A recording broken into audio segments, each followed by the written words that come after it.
Hi guys, do you know that one of the ways by which you can actually increase your revenue and also expand your business is to hire a sales rep? Now, one of the things you need to discover is to require that you actually have someone who can also help you to actually increase the revenue, gain more market share so that you can focus on other things that can help the business expand rather than just doing everything by yourself. So in today's video, I'm going to be sharing with you some of the things that you need to watch out for so that you don't actually limit yourself or limit that process and avoid a situation whereby you have actually made the wrong decision in hiring someone. So if you're yet to subscribe to this channel, kindly hit that subscribe button and turn on your notification bell so you can receive lots of exciting videos that will help your business grow and help you position better as a salesperson.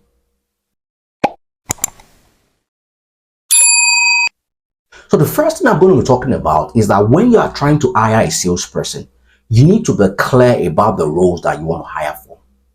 So sometimes I realize that a lot of people are actually not clear when putting out a sales vacancy. So what do I mean by that? Sometimes you realize that a company actually wants a salesperson to come in and help them maintain existing customers. And sometimes companies also want you to come in, maintain existing customers and bring in new customers. There's actually a difference between the two because not all companies actually have the same structure. And so when putting out a sales vacancy, you need to be clear so that the people who are coming in for those roles need to know what they are coming in to do specifically. One of the ways by which you can do this is to perform a skills gap analysis within your business to know the exact things that you want the person to come in to do. The second thing that you also need to be worried about is that when performing a sales interview, sometimes you can fall for the persuasive speech of a salesperson because oftentimes salespeople are good communicators. So when they are trying to talk to you, they could be persuading you by all the things that they want you to hear, and then you can fall for that. But that is not all that it is when trying to hire for a salesperson. So one of the things you also need to do is that you can perform a skills assessment test.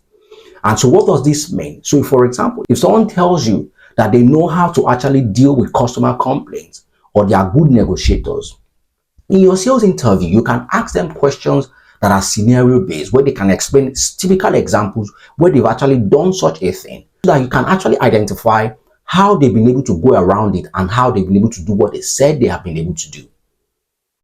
Then the third thing that you also need to watch out for is that when you're trying to hire a salesperson, sometimes people always undervalue industry experience. So what do I mean by this? Sometimes you feel that by hiring a salesperson who is experienced enough, you think that you've actually hired the right person. And in some cases, that might not actually be correct. So if you're selling products that require some technical expertise, for example, if you're selling things related to IT or things related to healthcare or things in the science space or things in the engineering space that require the person to have actually used the equipment or the thing that you're trying to push out, it's always imperative for you to actually look within those industries. There are people who have actually worked on some of those things before, who might not have sales experience before, but they might be able to help you drive that thing better because they already have a technical experience on the things that they want to sell. So it makes it easy for them to be able to relate to the people that will be making decisions on those things. So in such situations, I might advise that you look at people who actually have more technical experience rather than people who have a background in sales already. The fourth thing that I'm also going to be talking about is that a lot of times you realize that some companies always lose salespeople easily. It's been said that compared to the other industries, people leave sales job more than the other industries. As a matter of fact, they said it's about 3 times compared to other industries.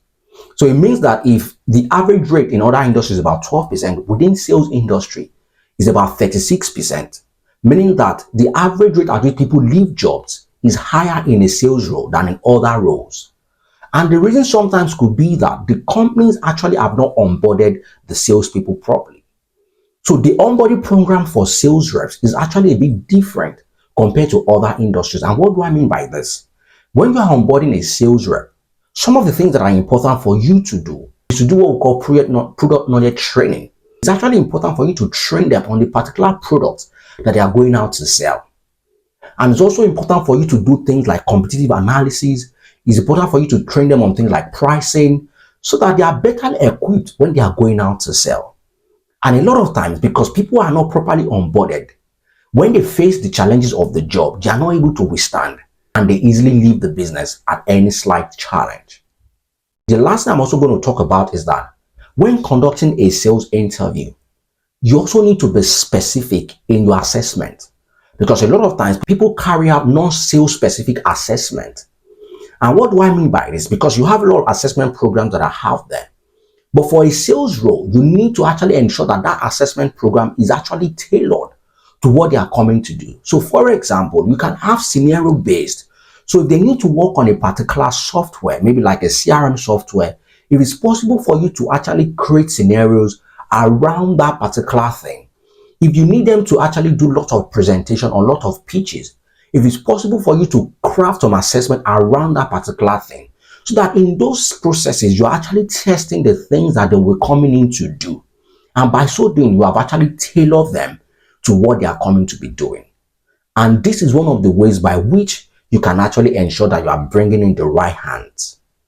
In summary, every industry actually has its own challenges and its own limitations.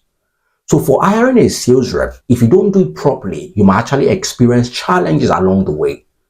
And some of the challenges that I've actually itemized here below, and some of those challenges will actually come out when the people have actually come on board to work for you.